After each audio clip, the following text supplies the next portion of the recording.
Okay, today we're going to add everyone's favorite middle finger. So I was kind of like this. I'm going to bend the last three fingers in.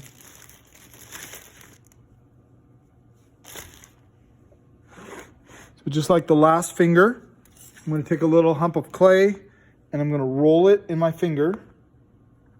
If I get oblong, I kind of just put a gentle push down. I've gotten to the point where I can kind of just eye these pretty well. Now your middle finger, similar to the index finger, a little bit shorter. So that's the other thing, is you got to measure that. So mine's a little bit longer, so slightly longer than that one. Okay, I'm going to cut it at an angle. Okay, because I want to get the finger itself, and then I want to be able to get the knuckles. So when I'm adding this to here, I'm going to be like this, like that. So I want to be able to bend this over and get it in place. I'm going to go ahead and give it the knuckles it needs. It needs to be flatter, just like we did the last one. So I'm gonna take it off. It's sometimes easier to do it unattached.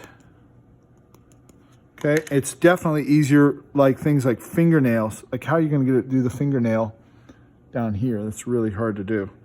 So the only way you have a chance of doing it is to do it before you attach it.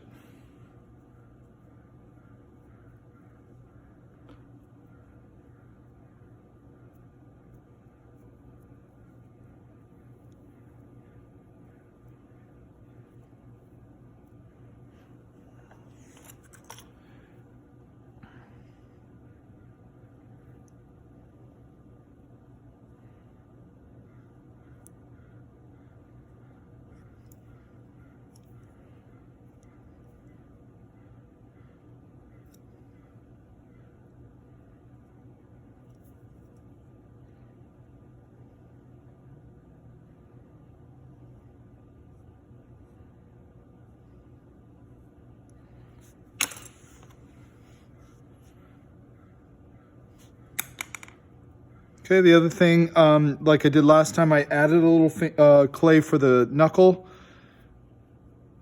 Have that protrude a little bit.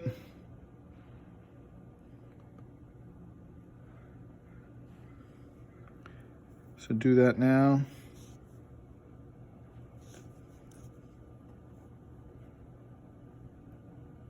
This helps to create that the squarish look of it. So if you want to look at it, you want to kind of identify.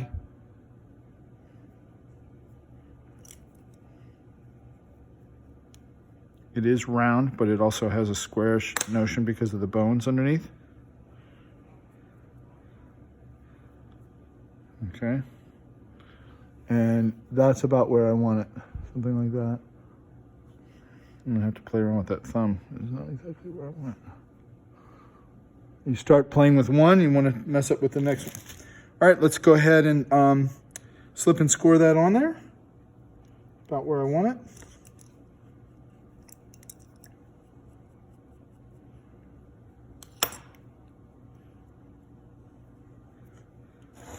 All right, and then we're going to go ahead and do the next finger, which is our ring finger. And as you can see, your ring finger is about the same height as your index. So index and ring are similar height, but my index is thicker. All right, my middle finger is longer. So I'm just paying attention to that. I want to make sure that when I do it, it's a little bit smaller than the last finger I rolled. Okay, and I think you remembered I looked at my finger. Okay. I added a little bit for the fold over, but I didn't add a lot.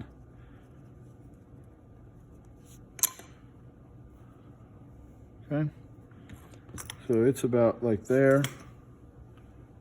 And then I want to add some for the fold over. So when I did the fold over, I did it like this. That's for the knuckle on the back. So when I add the knuckle, that's about where it is, okay? So it was somewhere like that. And you can also do that. You can kind of play around with your height and things.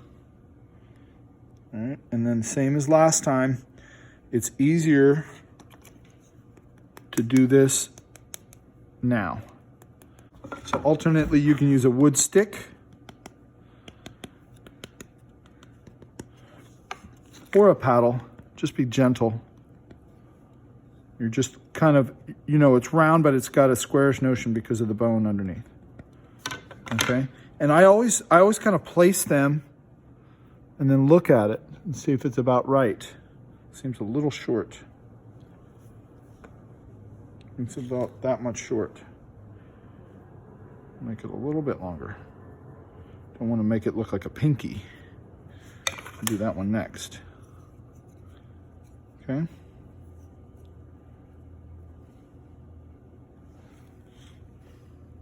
So there's my next finger. Okay. Now fine tuning. Again, a stick is nice, or a wood modeling tool. Something to kind of give that sense of a squarish look, but also has a curve to it, okay? So you can see from the side, you know, I'm trying to get that fold over. And if I want to really get into the fold over, I've got to take, and I usually do like a little cross here.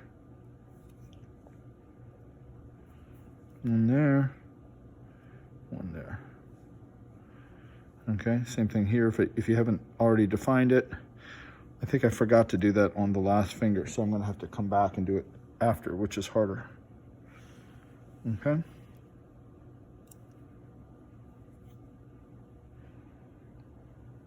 Pretty close. Okay. Let me go ahead and define a fingernail. And I'm going to go ahead and slip and score that on there. I'll put some slip here, some slip there.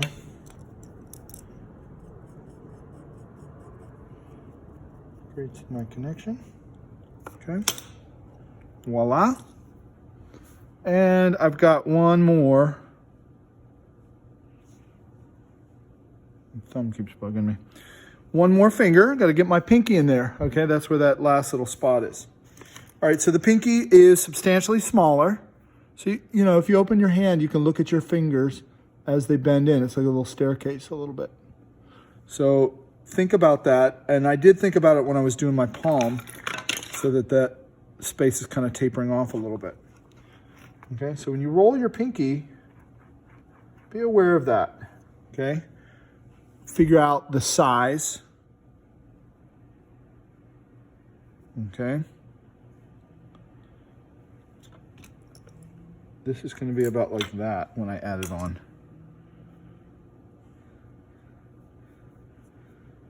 Okay, so I'm going to do the same thing. I'm going to bend. I can use a stick. Okay, bend again.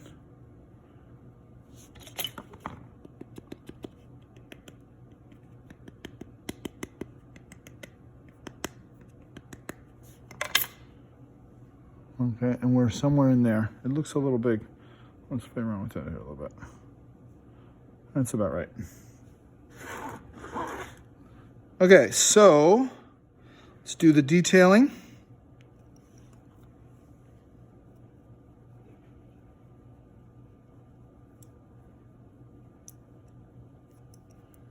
Do my cross here. That goes there, that goes there. This one's here.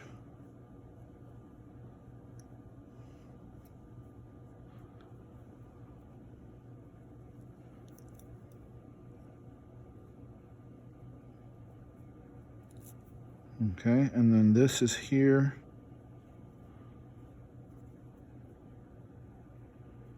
Same thing on this side.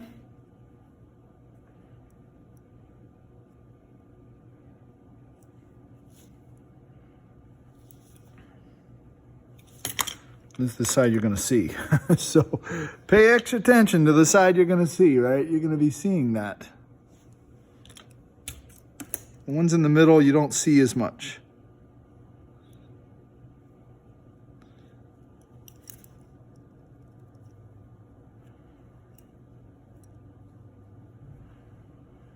Okay, and now time for slipping and scoring the last finger.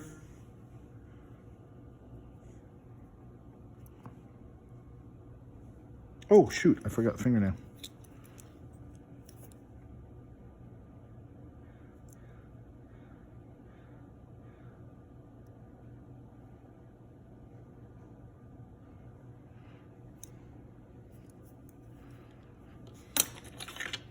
Now the ZM tool, this is actually the exact size of my pinky.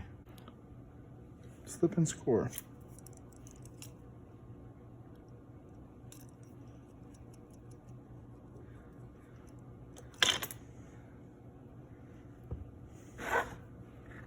Okay, so be mindful that, you know, I've got it connected here too. So now's a good time to turn it on its side, add some clay for knuckles.